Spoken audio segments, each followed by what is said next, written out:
Mi nombre no importa, Ricardo Salazar, ni mi apodo, el Cuervo. Pero lo que vi, lo que presencié en las entrañas de esa bestia, eso sí importa. Todos creen que Juan el Toro López, con su brutalidad explícita y su fama de líder sanguinario, era el poder absoluto, la mente maestra detrás del cartel Jalisco Nueva Generación. Esa, déjenme decirles, es la primera y más grande mentira que quieren que creas. La cortina de humo más eficaz que jamás se haya tejido. Su imagen pública, sus videos de ejecuciones, sus amenazas directas y la expansión imparable del cártel. Todo era un espectáculo cuidadosamente orquestado para desviar la atención. Era un truco barato, un mero señuelo para que nadie mirara hacia el verdadero titiritero. El cerebro que operaba desde las sombras más profundas, invisible e intocable, manipulando cada movimiento como si fuera una pieza de ajedrez. Yo estuve ahí. Fui parte de ese engranaje sangriento, y la verdad es mucho más inquietante de lo que jamás podrías siquiera empezar a imaginar.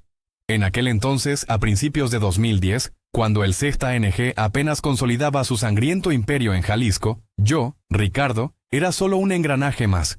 Un sicario silencioso impulsado por la desesperación. La creencia de que el Toro era el alfa y omega del cártel estaba grabada a fuego en la mente de todos, desde los novatos hasta los más veteranos, y por supuesto en la prensa y las autoridades.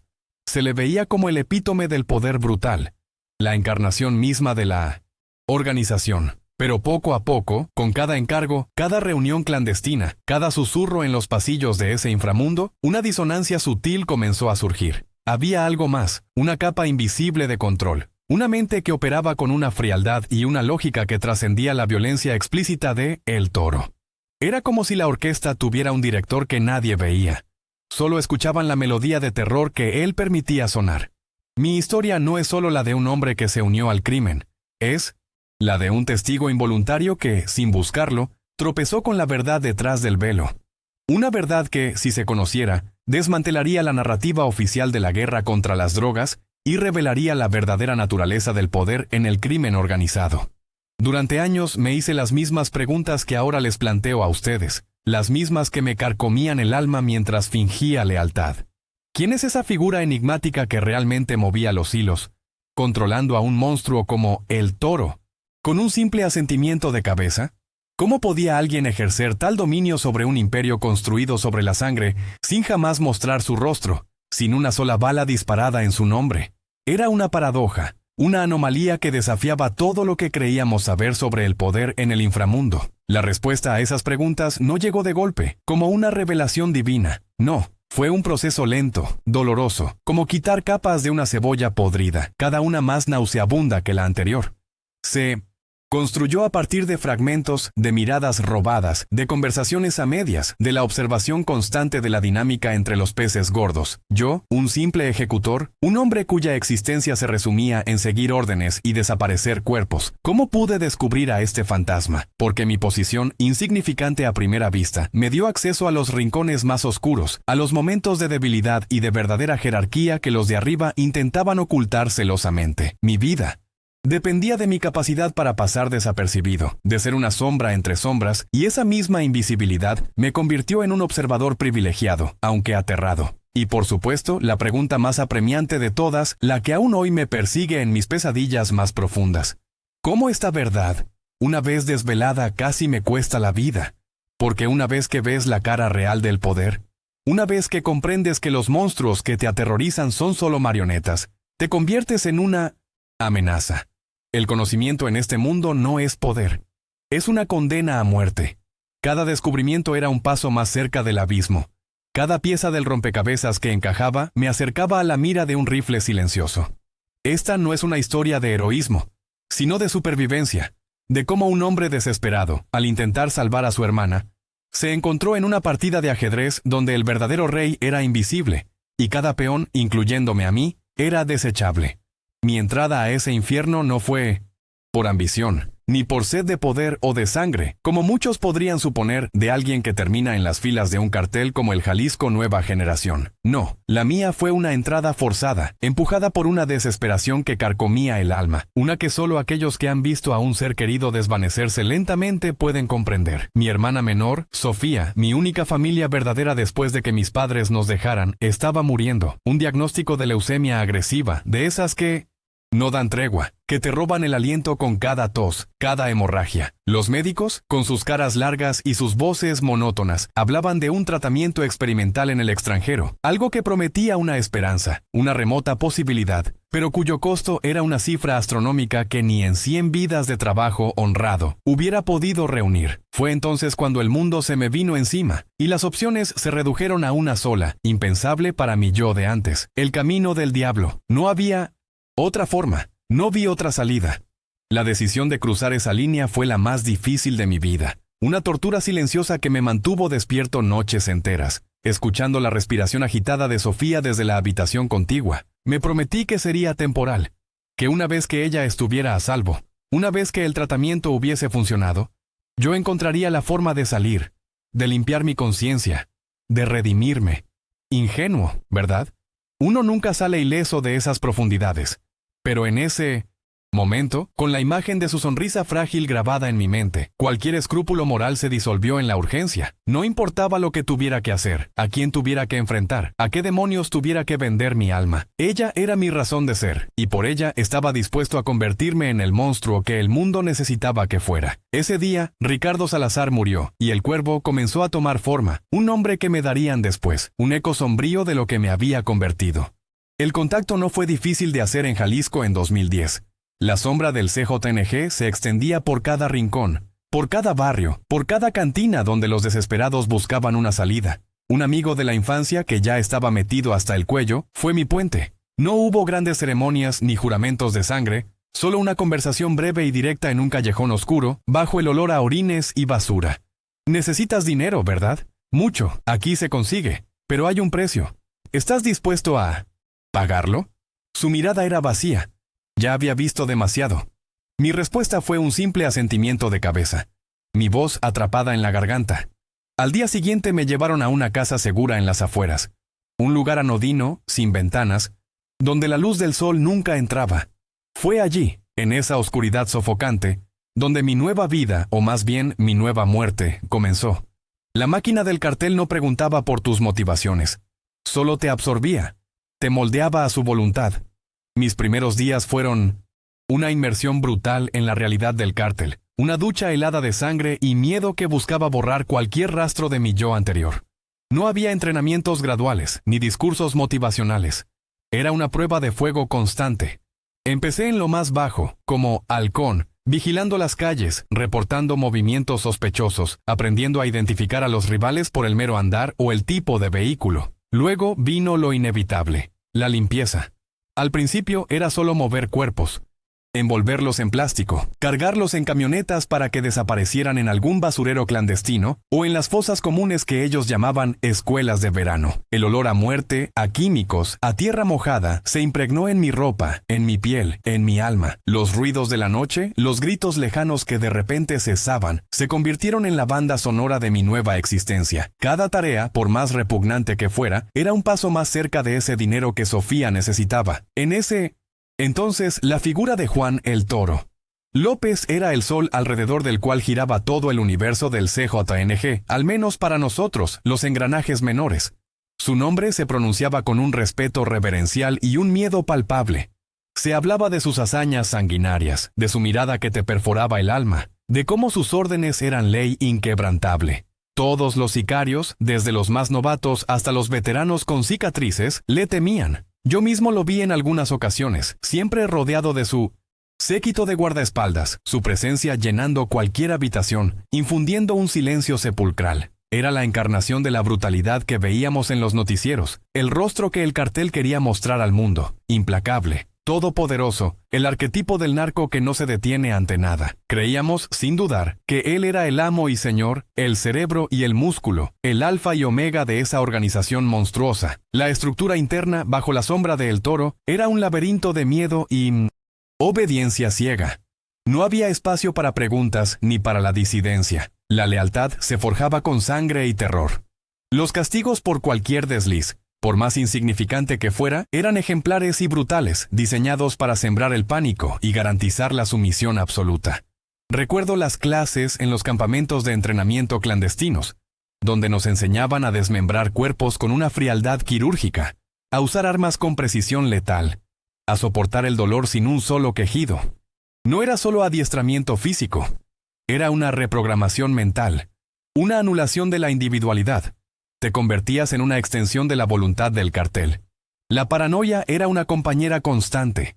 No podías confiar en nadie, ni siquiera en el que dormía en la litera de al lado. Cada rostro era un espejo de tu propio miedo, cada silencio un presagio de peligro. Así transcurrieron los meses, un ciclo interminable de vigilancia, extorsión y en ocasiones de violencia directa. Me convertí en un experto en desaparecer, en ser una sombra en la periferia de las operaciones. Mi mente, al principio horrorizada, empezó a adaptarse, a erigir muros de contención. La brutalidad se volvió rutina, los gritos, parte del paisaje sonoro. La justificación de todo esto, el rostro de Sofía, era mi ancla, mi única verdad en ese mar de mentiras y sangre. Me aferraba a la idea de que cada encargo, cada riesgo, me acercaba a su salvación. Me decía a mí mismo que no era yo quien hacía esas cosas, sino él. Cuervo, una máscara necesaria para un fin mayor. Pero en el fondo la podredumbre me calaba. Veía a otros, a los que habían entrado por ambición, disfrutar del poder, del terror que inspiraban. Yo solo sentía un vacío, una constante náusea que solo el pensamiento de Sofía lograba mitigar por instantes. Fue en medio de esa rutina brutal que las primeras grietas comenzaron a aparecer en mi percepción de El Toro como el poder supremo. Eran detalles sutiles, casi imperceptibles para alguien que no estuviera obsesionado con cada movimiento, cada gesto de los de arriba. Escuchaba a los lugartenientes hablar en voz baja de consultar con la oficina o de esperar la luz verde de arriba, frases que no encajaban con la imagen de El Toro como el autócrata absoluto. Él era el que gritaba las órdenes, sí, el que ejecutaba las purgas, pero a veces su brutalidad parecía un performance, una demostración para la galería. Había momentos en que su furia se sentía forzada. Con el tiempo, las piezas comenzaron a encajar, y la imagen de El Toro, como el líder omnipotente, se desmoronaba lentamente ante mis ojos. No era que su brutalidad fuera falsa, sino que su aplicación parecía, en ocasiones, demasiado teatral, como si respondiera a un guión. Las órdenes que salían de su boca, las purgas que él ejecutaba con tanto alarde, empezaban a revelarse como meras ejecuciones de una voluntad superior, de una mente que operaba con una lógica que trascendía la violencia explícita. Fue entonces cuando mi atención se desvió hacia esa figura elusiva, esa oficina, o la luz verde de arriba, de la que los lugartenientes hablaban en susurros. Comprendí que había un titiritero invisible, un verdadero cerebro detrás del espectáculo sangriento, y que su modus operandi era mucho más sofisticado y aterrador que cualquier demostración de fuerza bruta. Mi supervivencia dependía de entender esa dinámica oculta, de descifrar las reglas de ese poder que no se anunciaba con balas, sino con una frialdad calculada. Mi primer atisbo real de El Estratega fue en una reunión donde yo, como cuervo, solo debía observar y asegurar el perímetro. No era lo que esperaba de la mente maestra de un cártel. No había cadenas de oro, ni armas a la vista, ni la prepotencia habitual. Vestía un traje sobrio, gris, con gafas finas que le daban un aire intelectual, casi académico. Parecía más un profesor universitario o un ejecutivo de finanzas que el cerebro de una organización que movía miles de millones y dejaba un rastro de sangre por todo el país. Su voz era calma, casi monótona, pero cada palabra, cada frase, era como un golpe de martillo en el aire, cargada de una autoridad innegable. No buscaba el reconocimiento, no ansiaba la fama. Su poder residía en su invisibilidad, en su capacidad de operar en las sombras, ajeno a los reflectores que buscaban a El Toro. Era el CEO invisible, el arquitecto silencioso de la logística, las finanzas y las alianzas que mantenían a flote esa empresa de la muerte. Lo más impactante de esa primera observación fue la dinámica entre él y El Toro. Juan López, el mismo hombre que había visto destrozar vidas con un gesto de la mano, que infundía terror con su sola presencia, estaba allí, sudoroso y visiblemente nervioso. Hablaba en voz baja, casi tartamudeando, y sus ojos se desviaban constantemente hacia El Estratega, buscando aprobación, temiendo su juicio. Era una sumisión que nunca antes le había visto, una vulnerabilidad que desmentía por completo su imagen pública de bestia indomable. Las órdenes no eran discutidas, eran recibidas, procesadas y asimiladas con una celeridad pasmosa por El Toro, quien se comportaba como un subalterno ansioso por complacer a su superior. Aquella escena, tan sutil en su ejecución pero tan brutal en su significado, me reveló la verdadera jerarquía del poder. El toro era solo el ejecutor, la cara visible de la brutalidad, mientras que el estratega era la mente, el verdadero motor, invisible detrás de cada movimiento del cartel. A partir de entonces, comencé a ver el patrón, a entender que la violencia que nos definía era solo una herramienta, no la esencia del poder. El estratega no necesitaba empuñar un arma. Su arma era su intelecto, su capacidad para analizar, predecir y manipular. Su control no se basaba en el miedo físico, sino en una comprensión profunda de la psicología humana y de las debilidades de cada individuo. La organización que yo creía un caos sangriento era en realidad una máquina bien engrasada, con engranajes invisibles que se movían con una precisión casi corporativa. Él manejaba las finanzas con la frialdad de un banquero, las alianzas con la astucia de un diplomático, y las purgas internas con la despersonalización de un contable que cierra una cuenta. Esa revelación me dejó helado. El cartel no era solo una banda de narcotraficantes, era una empresa criminal multinacional, y él era su CEO, su cerebro sin rostro. Una de las anécdotas que mejor ilustra su modus operandi, lo que yo llamaría su eficiencia fría, ocurrió cuando un miembro de la cúpula, un hombre llamado El Chino, fue descubierto desviando fondos. En el mundo de El Toro, esto habría significado tortura, desmembramiento público, un ejemplo sangriento para todos. Y de hecho, El Toro propuso un castigo de esa magnitud, con el rostro contorsionado por la ira. Pero el estratega, que escuchaba con una calma imperturbable, lo interrumpió con un gesto apenas perceptible. Su voz, tranquila, casi un susurro, articuló una solución que me dejó helado hasta los huesos. No había emoción en sus palabras, solo la lógica implacable de quien resuelve un problema de negocios, sin la menor consideración por la vida humana. Era como escuchar a un ingeniero hablar sobre el desmantelamiento de una máquina defectuosa, no de un ser humano. El chino no fue torturado. No hubo gritos que resonaran en los pasillos de la casa segura. Simplemente desapareció. Una noche estaba allí, y a la mañana siguiente era como si nunca hubiera existido.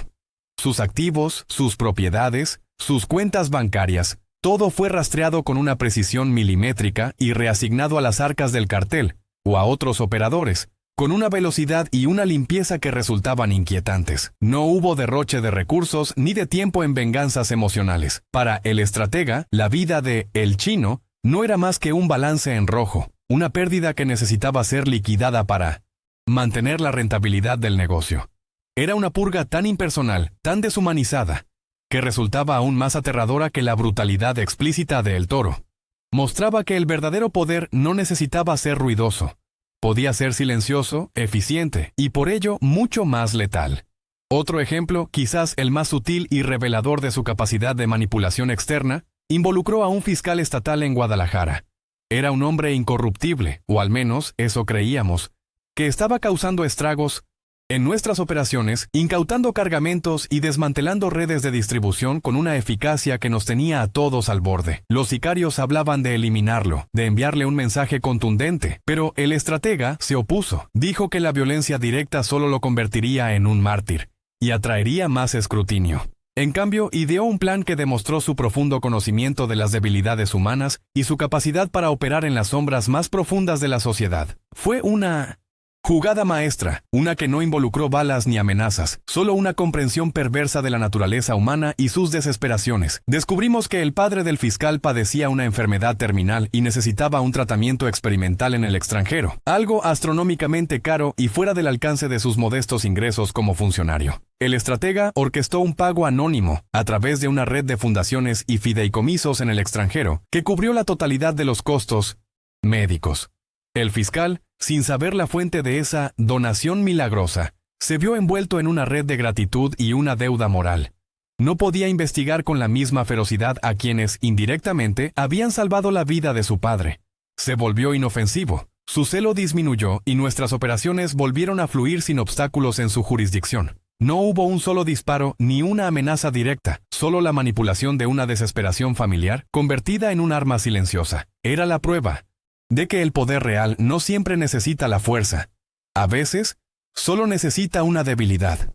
Estas experiencias me enseñaron que la verdadera fuerza de el estratega no residía en su capacidad para inspirar miedo a través de la violencia, sino en su habilidad para comprender y manipular las estructuras, los sistemas y, lo más importante, las personas. Era un maestro de la psicología, un estratega que veía la vida como un tablero de ajedrez donde cada individuo era un peón con sus propias vulnerabilidades y motivaciones. Su poder era el de la información, el de la anticipación, el de la infiltración silenciosa en cada capa de la sociedad, desde las élites políticas hasta las más humildes familias. No necesitaba gritar para ser obedecido. Susurros eran suficientes para desatar tormentas, y su lógica fría y desapasionada era mucho más intimidante que cualquier demostración de brutalidad física. Él era el cerebro, la columna vertebral invisible que sostenía todo el monstruo del cartel.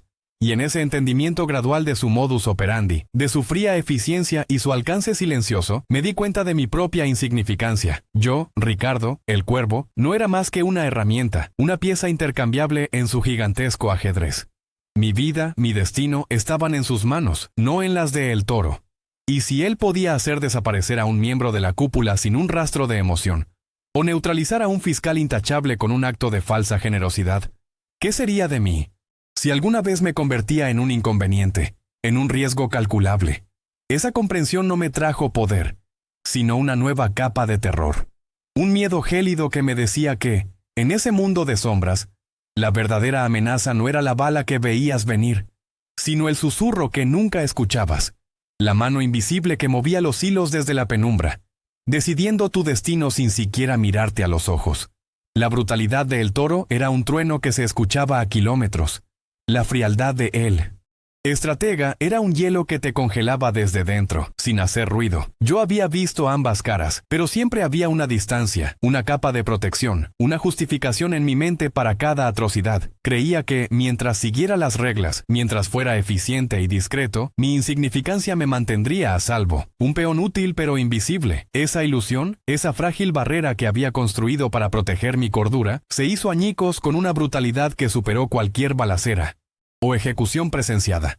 Fue el día en que la lógica implacable de El Estratega tocó lo más cercano a una amistad que pude forjar en ese infierno.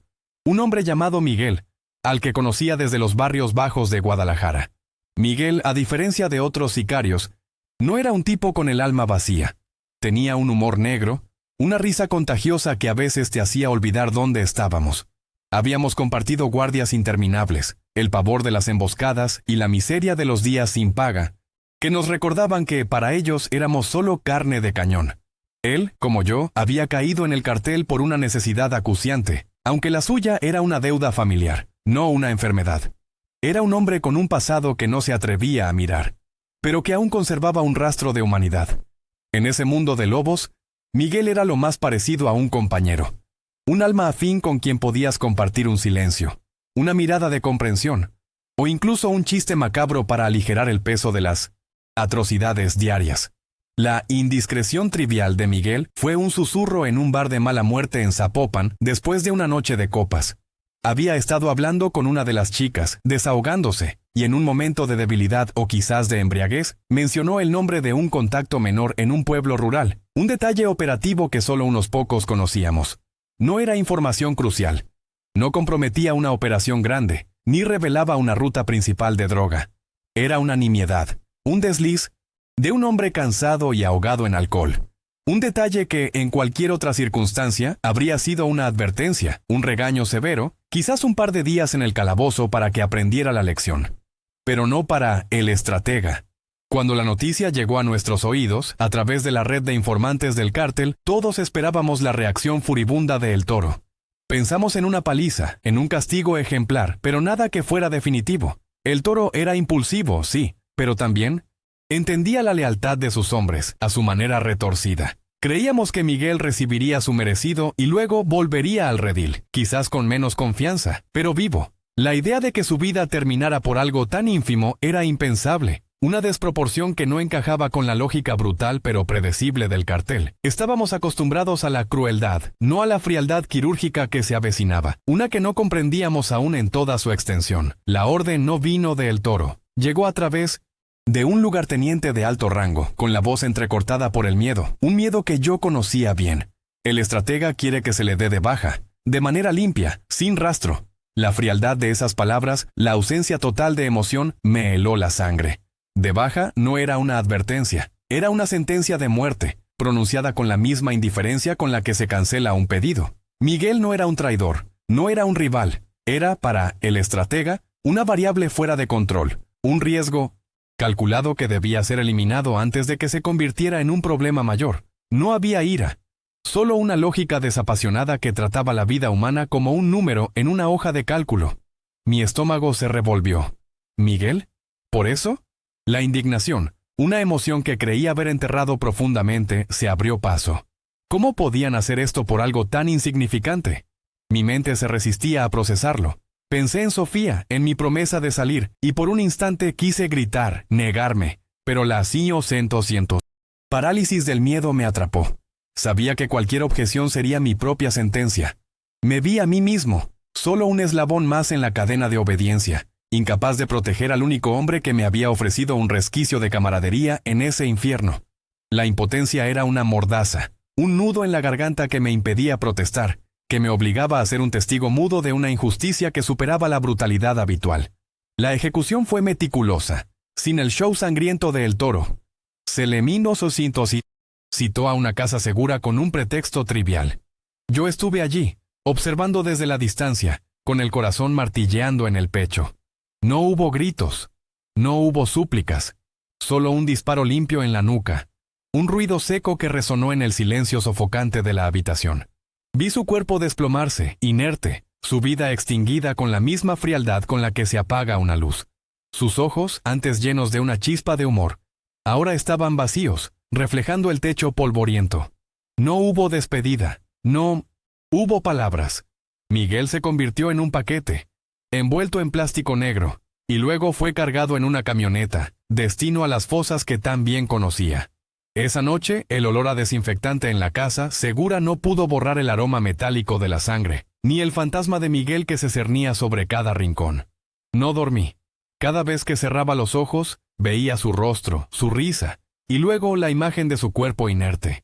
La náusea era constante, no solo por lo que había presenciado, sino por mi propia inacción, por mi cobardía al no haber levantado la voz, al no haber intentado nada, por más fútil que hubiera sido. Me sentía cómplice, manchado por esa sangre inocente, más allá de lo que ya estaba. Aquella muerte, tan impersonal y calculada, me despojó de la última pizca de justificación que me quedaba para seguir en ese infierno. La idea de que mis acciones eran solo para sobrevivir. Fue en esas horas de oscuridad y remordimiento que la verdad se me clavó como un puñal helado en el alma. Miguel no había sido ejecutado por traición o por un error garrafal. Fue liquidado porque el estratega lo consideraba un riesgo, una estadística negativa en su fría ecuación de control. Su vida no valía más que un par de números en un informe de seguridad. Esa deshumanización, esa capacidad de reducir a un ser humano a un simple factor de riesgo, era la verdadera cara del poder de el estratega. No había ira, no había pasión, solo una lógica empresarial despiadada que no distinguía entre una máquina defectuosa y una vida humana. Era la eficiencia llevada a su máxima expresión, a su forma más aterradora. Y en esa revelación, comprendí mi propia insignificancia. Si Miguel, que había demostrado lealtad y eficacia en innumerables ocasiones, podía ser desechado por un desliz tan minúsculo, ¿qué era yo? Un simple cuervo, un ejecutor más, una pieza intercambiable en ese tablero de ajedrez gigante. Mi lealtad, mis sacrificios, el terror que sentía cada día, todo carecía de valor. Para el estratega, él no veía personas, veía activos y pasivos, riesgos y beneficios. Mi vida no era más que un número en su inventario, y si en algún momento ese número se volvía un factor de riesgo, sería eliminado con la misma frialdad, sin un pestañeo, sin un lamento, sin la menor consideración por mi existencia o mis motivaciones. El miedo que sentía hasta entonces, un miedo a la muerte violenta o a la tortura, se transformó en algo mucho más gélido y paralizante. Era el miedo a la desaparición, a la aniquilación total, a ser borrado de la existencia como si nunca hubiera estado allí. El estratega no necesitaba gritar para imponer su voluntad. Su poder era el de la invisibilidad, el de la eliminación silenciosa, el de convertir a las personas en fantasmas. Comprendí que su alcance era ilimitado, que sus tentáculos se extendían a cada rincón, a cada vida dentro y fuera del cartel. Mi seguridad, la de Sofía, dependían de una única cosa: salir de ese juego, desaparecer, antes de que él decidiera que yo también era un riesgo que debía ser neutralizado. En ese instante, en la oscuridad de esa noche sin fin, la decisión se solidificó en mi mente. No había vuelta atrás. Ya no era una opción. Era una necesidad vital. Una obligación moral. Había entrado por Sofía, para salvarla. Y ahora, por ella y por mi propia alma, tenía que salir. La muerte de Miguel no fue solo una tragedia. Fue una revelación. Un punto de no retorno. Me mostró la verdadera naturaleza del poder que enfrentaba. Un poder que no se limitaba a la brutalidad de El Toro, sino a una inteligencia fría y despiadada que te despojaba de tu humanidad antes de quitarte la vida. No podía seguir siendo cómplice de esa máquina, ni un peón esperando su turno para ser descartado. La promesa que me había hecho al entrar, la de salir una vez que Sofía estuviera a salvo, ahora se transformaba. Ya no era una promesa condicional, sino un imperativo absoluto. No podía esperar. Cada día que pasaba dentro de mí no siento. Esa organización era un día más cerca de mi propia liquidación silenciosa. La imagen de Sofía, sonriente y frágil, se convirtió no solo en mi motivación, sino en mi urgencia. Tenía que escapar, no solo para ella, sino para recuperar la última chispa de humanidad que me quedaba, para no convertirme en el monstruo que el estratega quería que fuera. Sentía la podredumbre invadirme, y la única forma de detenerla era cortar de raíz mi conexión con ese mundo. A partir de ese momento, mi comportamiento cambió sutilmente. Dejé de ser solo un ejecutor.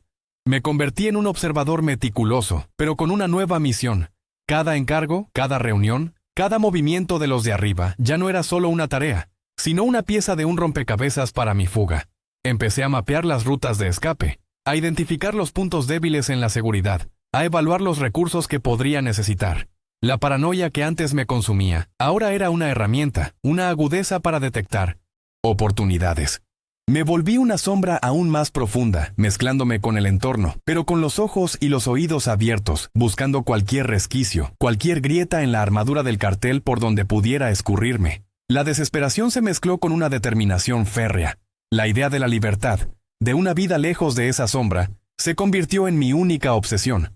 Sabía que sería peligroso, que el estratega no dejaría cabos sueltos, que su brazo era largo y su memoria implacable, pero la alternativa, convertirme en un cadáver sin nombre en una fosa clandestina o vivir el resto de mis días como un esclavo de su lógica macabra, era mucho peor. El cuervo había nacido de la necesidad, pero ahora, el cuervo se preparaba para morir, para que Ricardo Salazar pudiera tener una oportunidad, por remota que fuera, de una falsa libertad, una que sería para siempre, una prisión de paranoia y soledad, pero al menos propia. Después de la muerte de Miguel, la decisión de escapar se solidificó en un imperativo absoluto, grabándose en mi alma con una resolución helada.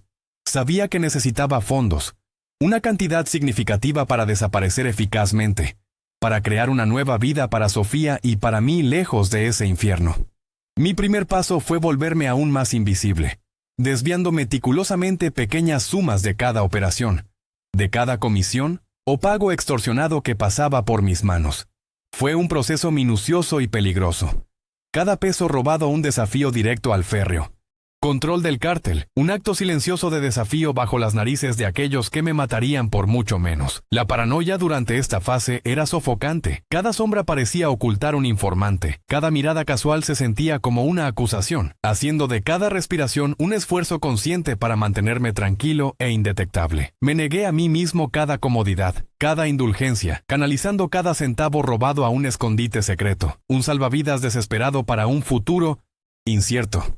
Comprendí rápidamente que escapar solo, con nada más que la ropa puesta y un puñado de efectivo robado, era una misión suicida. Necesitaba ayuda, una red de susurros y favores, personas alejadas del núcleo del cártel pero lo suficientemente conectadas con la periferia del inframundo. Comencé a reactivar sutilmente viejos contactos de antes de mi caída, gente que había conocido en mi juventud en Jalisco, individuos que me debían pequeños favores o compartían una mutua desconfianza hacia la brutal expansión del cártel. Estos no eran cómplices directos, sino más bien intermediarios, fuentes de información o refugios temporales. Cada conversación era un paseo por la cuerda floja, lleno del riesgo de la exposición, un delicado baile de insinuaciones y solicitudes veladas. La confianza era un lujo que no podía permitirme. Sin embargo, era la única moneda que podía comprarme una mínima oportunidad. Cada reunión, cada mensaje codificado, profundizaba el pozo de miedo en mi estómago, sabiendo que una palabra equivocada podría sellar mi destino. Mi papel como el cuervo, un observador silencioso en la periferia, se convirtió ahora en mi mayor activo. Utilicé mis tareas asignadas, vigilancia, reconocimiento, movimientos discretos, para mapear meticulosamente los patrones operativos del cártel, sus puntos ciegos, sus vulnerabilidades. Memorizaba las rutas de patrulla, identificaba los puestos de control sin vigilancia, anotaba las zonas muertas de comunicación y estudiaba los cambios de guardia con una precisión obsesiva. Cada detalle aparentemente mundano se convirtió en una pieza crítica de mi rompecabezas de escape. Construí un plano mental del aparato de seguridad del cártel, identificando las grietas y fisuras por las que podría escabullirme sin ser detectado.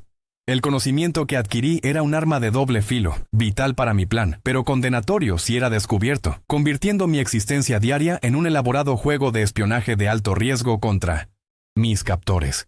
La agonía de la espera era casi tan insoportable como el miedo a ser descubierto. Mi mente gritaba por una acción inmediata, por una carrera desesperada hacia lo desconocido, pero mi recién descubierta cautela estratégica, nacida de la fría lógica de el estratega, me detuvo.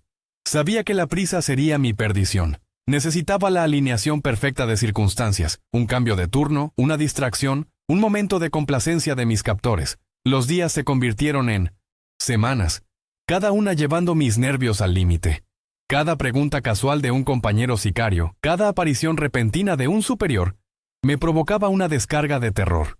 Convencido de que de alguna manera habían descubierto mis intenciones, perfeccioné el arte de la mirada vacía, el gruñido evasivo, el cansancio fingido, enterrando mis verdaderas emociones bajo una máscara de indiferencia. La lucha interna era implacable. La urgencia de huir batallaba con el susurro escalofriante de la así omnipresencia de el estratega, recordándome que la impaciencia era una debilidad fatal. El catalizador de mi escape no llegó como una gran revelación, sino como un cambio sutil en el ambiente, un apretamiento de la correa invisible que el estratega mantenía sobre nosotros. Se implementó un nuevo y más estricto protocolo de comunicación, reduciendo incluso las conversaciones más triviales a susurros codificados. Más purgas internas, aún más silenciosas que la de Miguel, comenzaron a ocurrir, dirigidas a individuos por razones tan oscuras que parecían arbitrarias, pero siempre arraigadas en el frío cálculo de riesgo de el estratega. Fue una sensación, una premonición visceral de que la red se estaba cerrando, de que mi ventana de oportunidad se estaba reduciendo rápidamente. No podía esperar más. El riesgo de quedarme finalmente había superado el riesgo de intentar escapar. Esa noche, bajo el manto de un cielo sin luna, supe que era ahora o nunca. La decisión ya no era un plan. Era una llamada desesperada e inmediata a la acción, impulsada por un instinto de supervivencia. La fuga en sí fue un borrón de adrenalina y sonidos amortiguados. Me moví como un fantasma en la oscuridad previa al amanecer, usando las rutas que había memorizado meticulosamente, navegando por los laberínticos callejones traseros y los caminos olvidados que había trazado en mi mente. Mis escasas pertenencias estaban empacadas en una pequeña mochila, un puñado de efectivo, una muda de ropa y una tarjeta de identidad falsificada, tosca pero con suerte lo suficientemente convincente en el caos. Cada paso era deliberado, silencioso, con la respiración contenida en la garganta, el corazón latiendo como un tambor contra mis costillas. Escuché el ladrido lejano de un perro, el débil zumbido de un coche que pasaba, pero no alarmas, no gritos. El aire mismo se sentía pesado con el peso de mi pasado, el monstruo que dejaba atrás. Al fin, cuando logré pasar el último punto de control, deslizándome en el anonimato de una concurrida estación de autobuses, una ola de alivio mareante me invadió. Una frágil sensación de logro, el primer aliento verdadero de lo que esperaba fuera libertad. Los primeros días y semanas fueron una mezcla aterradora de euforia y miedo paralizante. Cada sombra parecía ocultar una figura al acecho. Cada rostro desconocido un posible ejecutor del cártel. Dormía en edificios abandonados, bajo puentes, en bancos de parques, siempre con un ojo abierto, mis sentidos en alerta máxima. El alivio de haberme liberado era embriagador, una sensación que no había conocido en años, pero estaba contaminado por una paranoia omnipresente. Cambiaba de autobús con frecuencia, evitaba el contacto visual y hablaba solo cuando era absolutamente necesario, adoptando la actitud de un vagabundo para mezclarme en los rincones olvidados de la sociedad.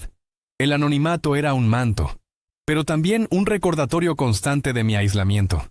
Había escapado de los confines, físicos del cártel, pero sus grilletes psicológicos permanecían, un susurro constante y escalofriante en el fondo de mi mente. Esta no era la libertad que había imaginado, era un limbo aterrador e incierto. Mi objetivo final era la frontera, una barrera simbólica y literal entre mi pasado y una apariencia de futuro. El viaje hacia el norte fue arduo, plagado de peligros por criminales oportunistas y funcionarios corruptos, pero el miedo al cártel era un motivador mucho más potente que cualquier otra amenaza. Pagué a un coyote con una parte de mis escasos ahorros, un hombre con ojos tan muertos como los míos, que nos guió a través de desolados tramos de desierto bajo el amparo de la noche. Cada paso por ese vasto e implacable paisaje se sentía como una ruptura, una separación física de aquel infierno que había dejado atrás. Cuando finalmente pisé el otro lado, el agotamiento se mezcló con una profunda, aunque temporal, sensación de triunfo. Estaba en una nueva tierra, un lugar donde el alcance inmediato de el estratega esperaba era menor. No era seguridad, aún no, pero era un paso crucial hacia una frágil posibilidad. En el vasto anonimato de una gran ciudad estadounidense, comencé a reconstruir una nueva existencia. Encontré trabajos humildes bajo nombres supuestos, lavando platos, limpiando oficinas, cualquier cosa que pagara en efectivo y no requiriera preguntas. Vivía en pequeños apartamentos deteriorados, mudándome con frecuencia, siempre con una mochila lista.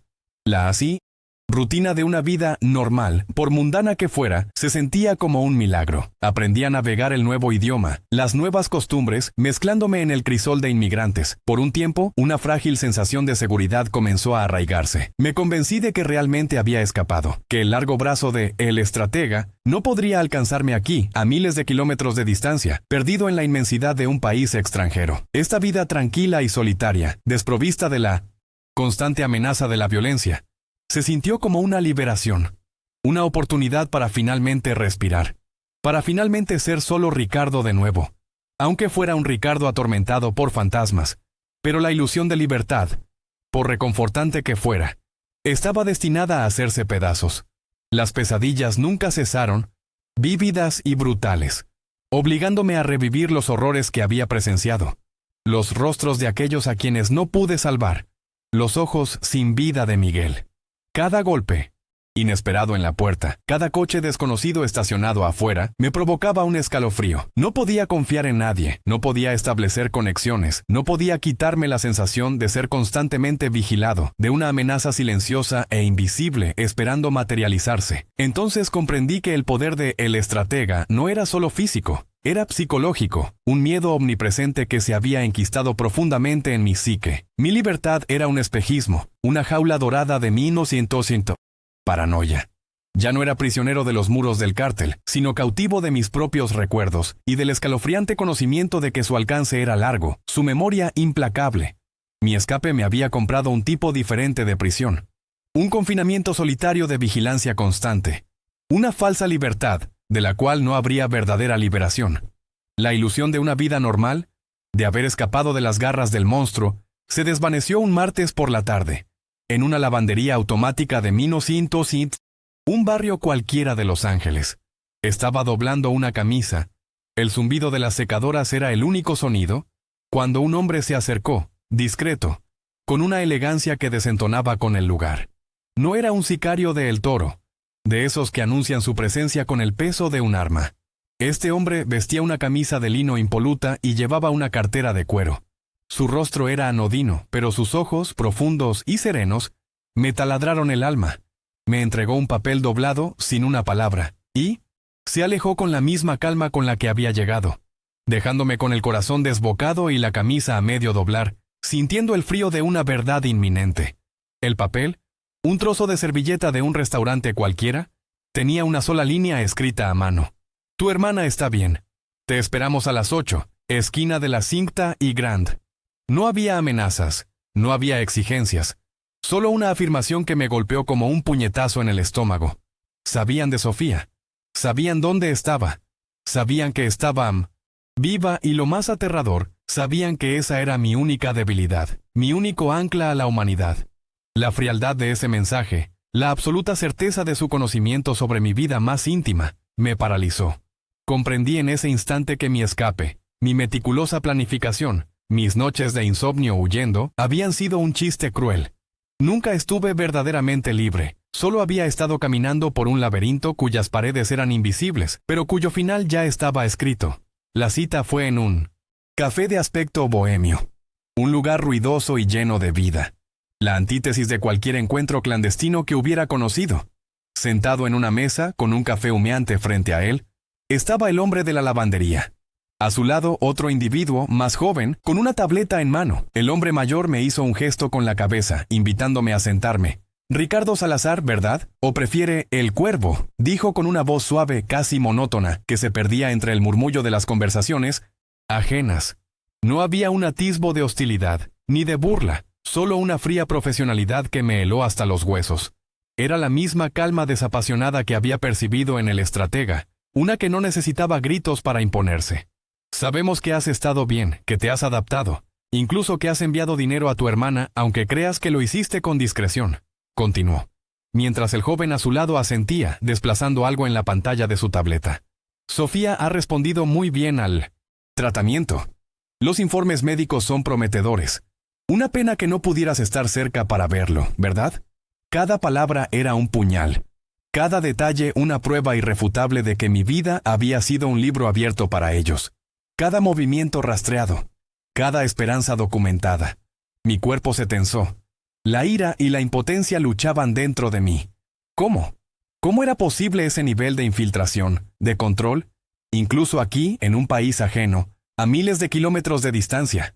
Fue entonces cuando la verdad se desnudó ante mí, cruda y desoladora.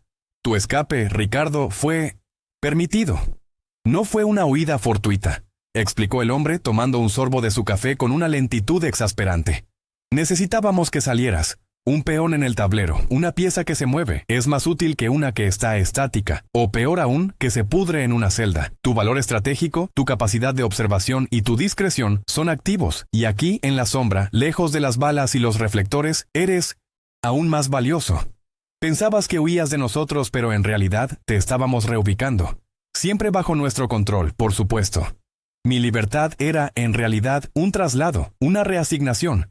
El precio por la vida de Sofía, por mi supuesta supervivencia, no había sido el infierno del sicariato, sino una condena aún más sutil, la servidumbre perpetua. Tu tarea ahora es simple, continuó, su voz inmutable.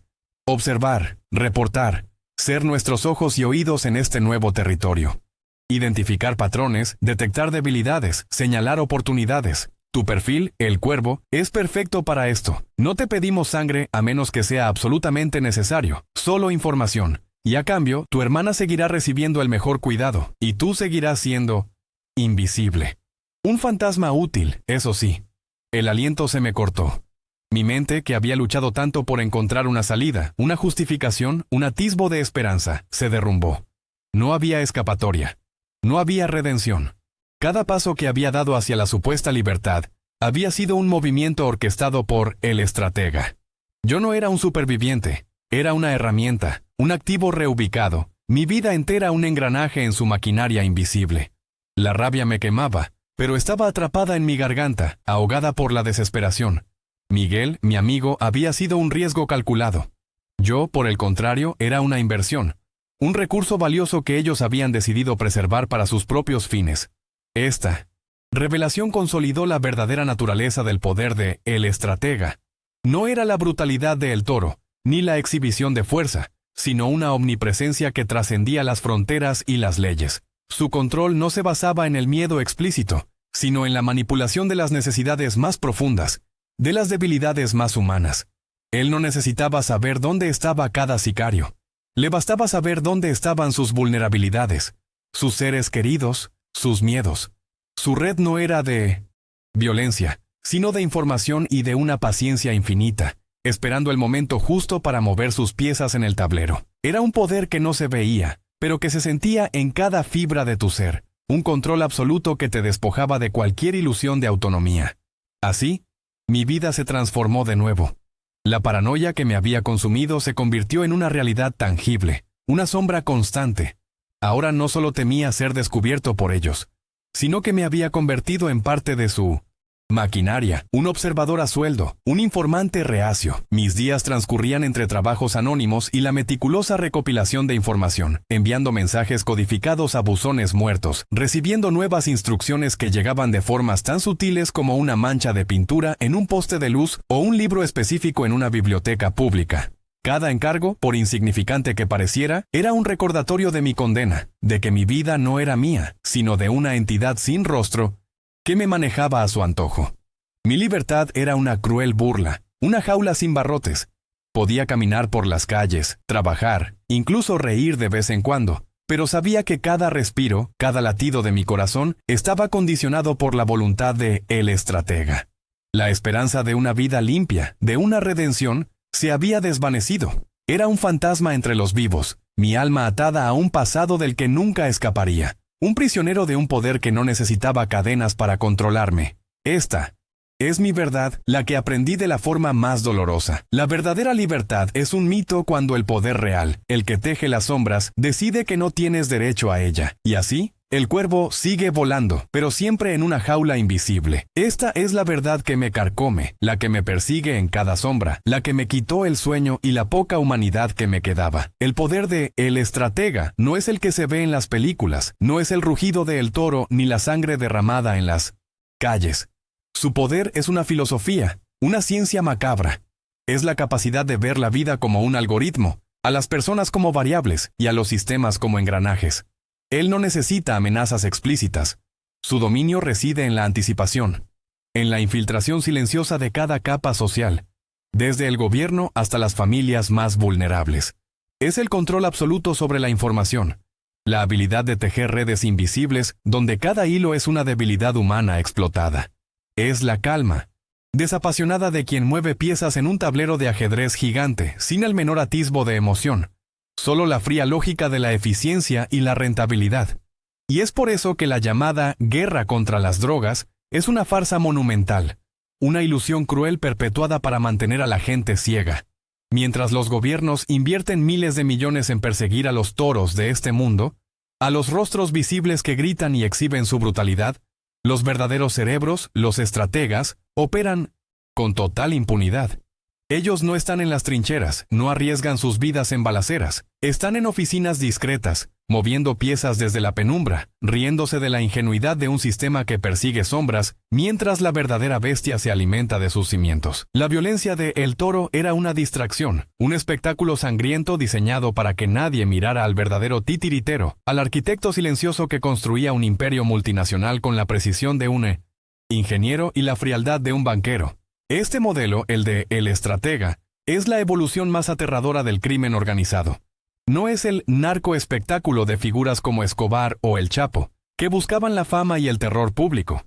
Esto es una corporación clandestina, un negocio global que opera con la eficiencia de una empresa Fortune 500, pero sin moral ni escrúpulos. Su objetivo no es solo el dinero, sino el control total, la infiltración de cada institución, la manipulación de cada debilidad. Ellos no necesitan armas visibles. Su poder reside en el conocimiento, en la anticipación, en la capacidad de volverse parte del sistema, corrompiéndolo desde dentro. Es un enemigo sin rostro, sin uniforme, sin nombre, y por eso es invencible para aquellos que solo saben luchar contra lo que pueden ver y tocar. Mi propia libertad, mi huida desesperada, se ha revelado como la más cruel de las sentencias. Vivo en una prisión de paranoia constante, un fantasma entre los vivos, siempre. Mirando por encima del hombro, siempre esperando el susurro, la señal, el mensaje que me recuerde que no soy dueño de mi destino. La verdad que descubrí, la que casi me cuesta la vida, es ahora mi condena perpetua.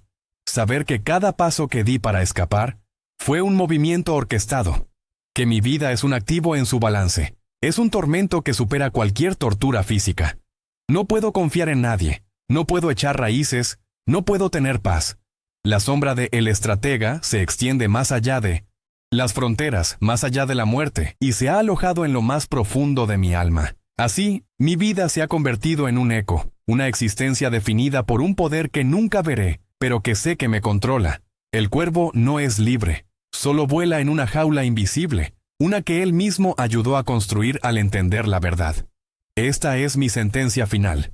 Vivir con el conocimiento de que la guerra es una farsa, que el poder real es un fantasma omnipresente, y que mi libertad es un espejismo.